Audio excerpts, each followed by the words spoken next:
Салам достор, биз баштадык. Кинофейл рубрикасы сиздер менен мен Жолдубай. Жаңы кинонун катнашчылыктарын карайбыз.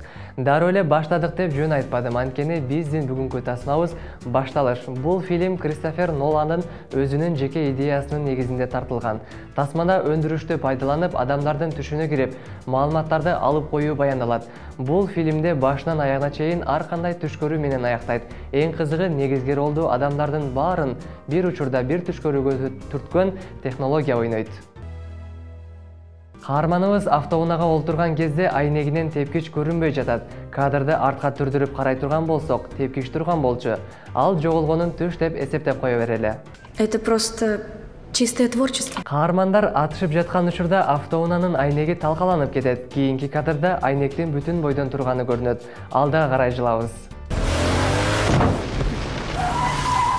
Тепкичтин жоголгонун түш деп эсептесек, ал эми талкаланып кеткен автоунаанын айнеги кайра бүтөлүп калганы таң калыштуу. Бул жерде курал түштөгүдөй, атышып жаткан учурда куралы ыргып кетет, кийин кайра ойлонгон окшойт. Куралы кайра каарманыбыздын жанына кайтып келиптир. Я вернусь, и мы снова будем молодыми.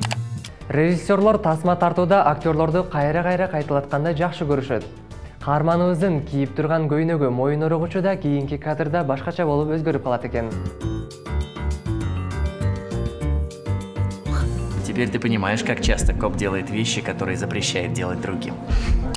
Стаканда турган 3 калемсап кийинки кадрда бир топ көбөйүп калыптыр. Неправда. Правда. Ты совсем запутался.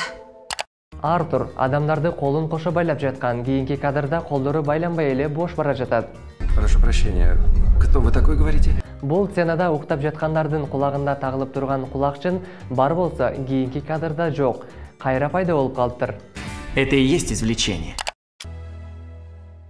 Түш көрүү менен биз дагы катачылыктардын соңуна чыктык. Эс алуу күнүңүздөр көңүлдүү өтсүн, жакшы туруңуздар.